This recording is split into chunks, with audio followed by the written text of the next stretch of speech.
Hello, lovely. This is Karina at karinaladet.com, and I'm so happy that you're here today. We're going to talk about one of my favorite topics, boundaries, and especially boundaries when it comes to intuitive work, whether this is your work or you're just doing it for fun, for free, for your family and friends. Because this is one really big and important question that came up in my e-course, 30 Days to a More Intuitive You. And I think it's something that a lot of us have had to face or are kind of challenged by occasionally or often, depending on what we're like. What can I say about boundaries? So much, but I just wanted to start with my experience with boundaries. I used to have really kind of floaty, not very strong boundaries when it came to people like my friends, my family, people close to me, actually, more than maybe clients or strangers. So because if you're anything like me, then you're empathic, you love people, you sense if they have challenges or struggles, and you're really you feel for other people, and you feel deeply for other people and for their suffering and the things that they are going through. So I think that this is a beautiful quality, right? To feel for others. But at some point, I think it can be really, really bad for us. Dangerous, or just really can leave us feeling really depleted or discouraged, and sometimes overwhelmed by all the feelings and all the stuff that goes on around us. Because for me, boundaries are really linked, very closely linked to our own energy and how we manage our own energy. So for me, one way of having really clear boundaries is to have my energy be really, really clear and sparkly. So if this is something that you're being challenged by, and if maybe you feel overwhelmed or tired a lot, especially around certain people or in certain circumstances, then I really suggest that you find a way to clear your energy and to keep your energy really clear, and your boundaries really clear. So they are like the edge of your energy field, right? And so when you do that, you will know if something belongs to you or if it belongs to someone else. Because usually what people are feeling is stuff that is being mirrored by our own stuff, our own suffering, or our own patterns, or old things that have happened to us, things that are difficult for us. So I know that when I keep my energy really clear and my boundaries really clear, then I can see things more clearly, and I don't get sucked into stuff. You know what I mean? I don't get sucked into situations where after a while I just don't know how to get out of them. So I stay really clear in my own energy. That doesn't mean I don't have close, loving relationships with people. I actually feel like I'm closer and more loving now, but in a much healthier way. So there are many ways that you can keep your energy clear. If you do any kind of like healing on yourself or on others, then you can use whatever healing method you have to clear your energy. Or you can imagine that, you're taking a shower of light, and even when you're taking your shower, just feeling how the old energies and the like stuff from your day or old stuff is being released through the earth, or any way that feels good to you. And then just feel how you're filling yourself up with this really beautiful, sparkly energy. You can use colors if you want to, or have like a big, bright, shining golden light kind of immerse you. And then really feel into your boundaries and play with this a little bit. Play with it when you meet friends, or when you people you don't really get along with, or people you adore but tend to get too close with.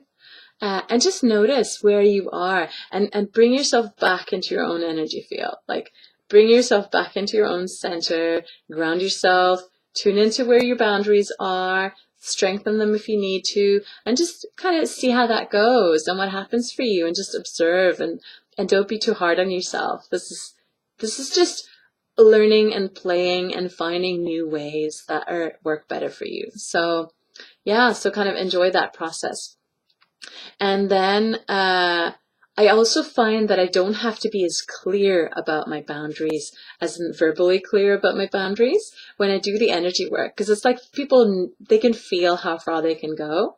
Just like we know who we can kind of take advantage of and who won't allow that. Both offline and online, right? So maybe look at some people that you are surrounded by, and just notice how some people are really great with boundaries and some aren't, and then learn from that and use, just see what inspires you. And especially when it comes to intuitive work, because you're so there's so much energy buzzing, and so much, usually a lot of stuff comes up when people do energy work. So for me, it's super, super, super clear to be clear in my own energy, have clear boundaries, because then I can be more helpful. Because in the end, at the core of all this is you. If you honor yourself and you love yourself and you respect yourself, then you will honor your own energy, you will honor your boundaries, and no one will be tempted to really go further than they're allowed to, because you have set those boundaries for yourself. So I think that's really important, to, instead of focusing on others, because that's what we do sometimes, right? We think, oh, she's always trying to push for more, or that person is always trying to take advantage of me. Yeah, maybe they are, but how about you? How do you handle that? And how can you bring that power into yourself? Because you can't change other people. No matter how much we want to, sometimes we can't do that. But we can change how we react to things, and we can change how we are around other people. So come back into your own center, into your own heart, and just feel into that and see what's true for you and what isn't. So when you're clear, people know that, they can feel that, right? And so really come back to that love for yourself and the respect you have for yourself, and how much you value yourself. Because you have the right to honor your own needs. You have the right to say no when something feels like too much for you. And I think in the end, this is really helpful both for yourself and for others. And then the second thing for me is really to trust. To trust that if I say no to this person or to this situation, then something else, something better is going to come along for that person. And sometimes that will also support them in finding their own guidance. So if you have people around you who really rely on you for a lot of stuff, then just saying no when it doesn't feel like the right time for you or the right person for you, then know that they will find the right resources. So it's also opening up to that big support that is around you and around everyone, so that you can kind of relax into that and know that if you say no, then something else is going to step up.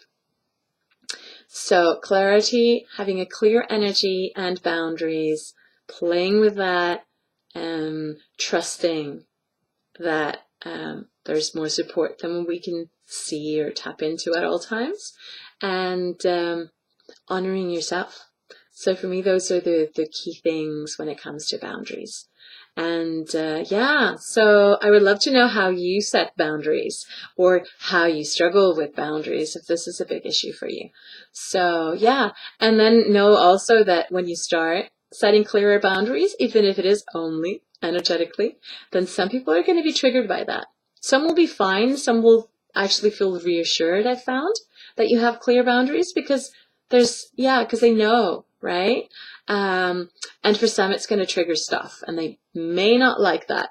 So just honor yourself and come back to yourself, to what feels right to you, in a loving and respectful and beautiful way. So I hope this was helpful, and if it was, please share with your tribe, with your friends, and with your family. And I wish you a beautiful, beautiful day. Thank you for listening. Bye.